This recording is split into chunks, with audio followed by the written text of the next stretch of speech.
Өнөөдөр бидний яриад байгаа энэ 30-80 төгрөгийн төсвийг бүрдүүлж байгаа газрууд бол манай аж ахуйн нэгж байгууллагууд байгаа. Өнөөдөр энэ одоо 30-80-ийн 40 орчим хувь болох 12 их найд төгрөгийг 110 мянган хувийн хвшил аж ахуйн нэгжүүд бүрдүүлж байгаа. Энийг татвараараа дамжуулж буюу аж ахуйн нэгжийн орлогын албан татвар, за цаашлаад одоо нөөц гэх мэтлэн татвар дээр хувь нэмэр оруулж бүрдүүлчихэж байгаа. За энэ түрүүний яриад байгаа одоо уулуурхаан салбараас 2 дахин хийх гэсэн үг. За ингээд байж л өнөөдөр одоо дөнгөж сая төсвийн доктортой байдлын зөвлөлөөс хэлэхдээ төсөв бүрдүүлэлтээр дээр татварын бүрдүүлэлтэн дээр бол хувийн хвшил дээр хүнд дарамт ирнэ гэдгийг бас хэллээ. За нөгөө талдаас одоо та бүхэн ч мэдж байгаа ба хувийн хвшлээс ирж байгаа маш олон саналуд байгаа. Сая бас н ордонд хийсэн нөөцтэй холбогдлолтой хилцүүлэг дээр бас хэлжсэн. Ижил тэгш татвар дээр зарчим үйлчлэхгүй байна. Одоо хуулийн дагуу татвараа мэдүүлээд явж байгаа байгууллагуудынхаа үйл ажиллагааг доголдуулах маш их асуудлуудыг гаргаж байна. За ингэхдээ данс хааж байна. За ингээд данс нь хаагдчихаар энэ байгууллагууд доктортой үйл ажиллагаа явуулахад маш хүндрэлтэй.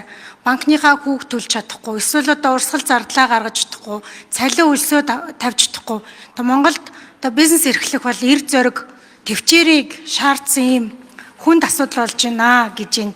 Тэгэхээр энэ ингээд одоо хуулийн дагуу татвараа төлөөд, нийгмийн даатгалаа төлөөд, за дээрэс нөөтийнхөө татварыг төлөөд явж байгаа аж ахуйн нэгжүүдтэйгээ нэг талдаа болохоор бид нартай хамтраад ажиллаач, бид нар та нарт татварын хөнгөлт үзүүлье. Та бүхэн манай одоо нийгмийн хариуцлагынхаа хүрээнд боловсролын салбар, соёлын салбарт үйл ажиллагаа эрхлээд энэ хөрөнгө оруулалтыг хийгээд өгөөч гэдэг.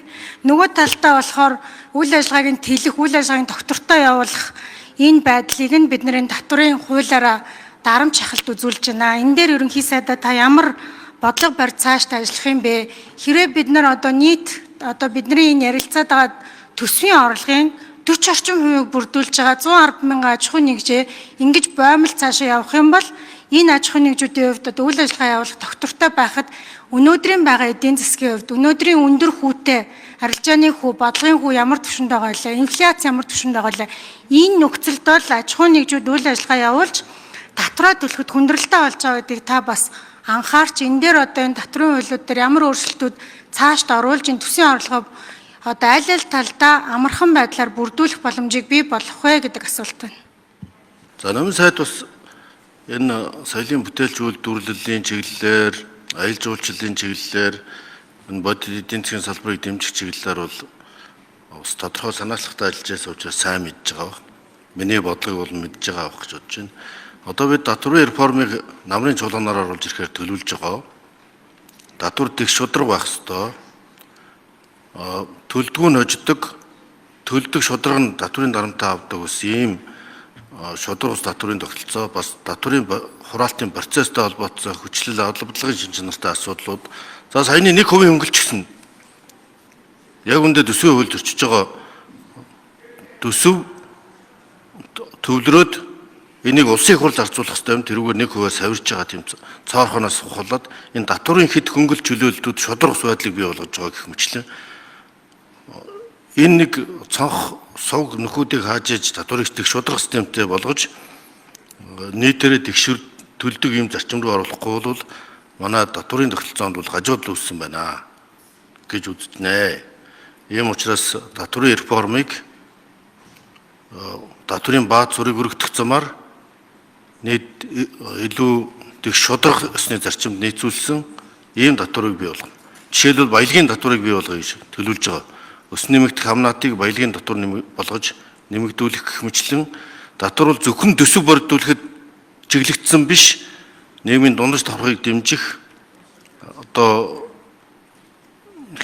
орлогын хэд ялгааг багасгах чиглэгдсэн ийм нийгмийн шудраг ёсны татвар гэж үздэг энэ татварын реформыг бид намрын чуулганаар өргөн барихаар төлөвлөж байна. Ингэснээр хөдөлмөр эрхэлж байгаа хүмүүсээ дэмждэг, ажил хөдөлмөр эрхэлж байгаа хувийн хвшлээ дэмждэг ийм татварын реформыг бид намрын чуулганаар оруулж хэлцгээр төлөвлөж байна. Одоо хаврын чуулган гэж завсарлаж байгаа учраас амжихгүй хаа. За ерөнхий сайд татварын гажуудалтай асуудлыг намрын чуулганаар оруулж ирж заснаа гэж хэлж байна гэж ойлголоо.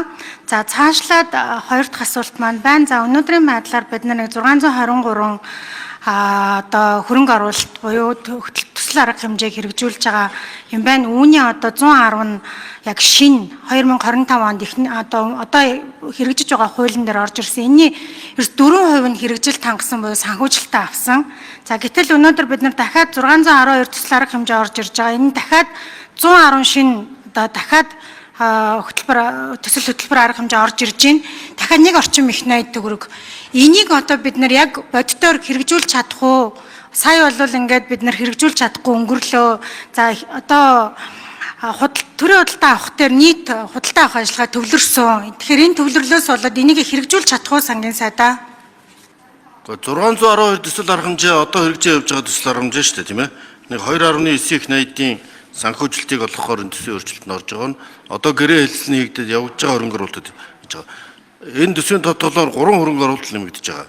Нэгдүгээрт энэ 3 дугаар цахилгаан станц тулсан дэлбэрэлтэй холбогдуулаад 3 дугаар цахилгаан станцын 9 дугаар турбиныг засахтай холбоотой хөрөнгө оруулалтын зардал, 2 дугаарт нь энэ копийн хөрөнгө хураагдсан зарцуулж амжаагүй энэ саяны яриад байгаа 41.8 тэрбумгээ 50 тэрбумгээ яриад байгаа энэ хөрөнгө оруулалт.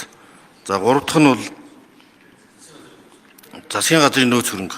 Энэ зуншлага, өвлийн байдал, үйлчлэлийн байдалтай холбоотой. Ийм 3 хөрөнгө оруулалтын айтмал гарцаагүй шаардлага нэмэгдэж байгаа. Бусад арга хэмжээ төсөл бол одоо гэрээний байгууллагуудад хэрэгжиж явж байгаа. Та бүхэн сайдаар ажиллаж байхдаа зураад зарлаад хэрэгжсэн ажлууд явж байна гэсэн үг. За би дахиад тодруулчих, би жоохон буруу ойлгуулад ахшгүй байна. Энэ нөгөө 2025 оны төсвийг батлахдаа бид нар бүгдээрээ хамтдаа 110 шинэ хөтөлбөр арга хэмжээгээд баталсан, төсөл арга хэмжээгээ баталсан. Энийний санхүүжилтийн хувь нь өнөөдрийн байдлаар ерөөс 4% санхүүжилттэй явж байгаа гэж байгаа. За тэгээ бид бүхэн өнгөрсөн онд бол төрийн худалдаа авахыг ажиллагаан дээр бүх худалдаа авалтаа төвлөрүүлсэн. За өнөөдөр бид нар энийг үргэлжлүүлээд явна гэж байна. Тэгэхээр энэ гүйцэтгэл амжиж одоо энэ он дуусгаас өмнө гарч энэ нийт нэг их найд төгрөгийнхөө санхүүжилтийг бүрэн хэрэгжүүлж чадах болов уу гэдэг асуулт байгаа. Би зүгээр юм хоосон орон зайг хадгалаад аваад үлдэх гэж байна. Яг тэгэхээр манай сангийн сайд бас зовлонгоо ярьлаа штэ. Одоо бид 1.3 их найдын алдагдaltaй төсөв баталж байна гэд 3.3 их найдаар бид нар цох орлого дутж байна. Тэгэхээр энэ 1.1 орчим их найд төгрөгийг бид нар зарцуулж чадах болов уу гэдэг асуулт байгаа. Намын гишүүний асуултанд хариулъя. Сангийн хамтлаг жаргал.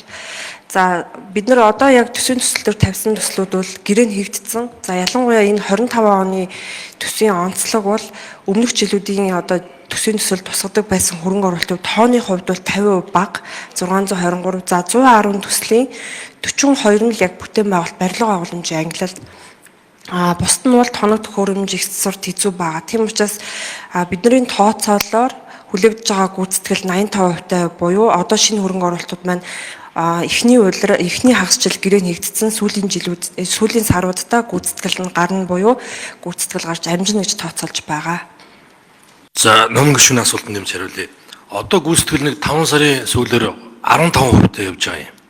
Тэгэхээр өдийд бол яг иймэрхүүл тоотой байдаг. Ер нь 20 хүрдүү байдаг. Ингээд сүүлийн хагаст гүйцэтгэл нэлээд төлхөө гардаг. За энэ жил ингээд нөгөө 6 сар гэхэд гэрээ нэгдэж амжаагүй төслүүд бүгд ингээд зогсчихж байгаа, хэмнэгдчихэж байгаа учраас гүйцэтгэл энэ жилийн хувьд нэлээд өндөр гарах бах. Ер нь олон жилийн дунджаар нэг 85% та гардаг. Тэгэхээр энэ жил бол ер нь доор хаяж 85% та 90% та гарна гэж ингэж хүлээж байгаа.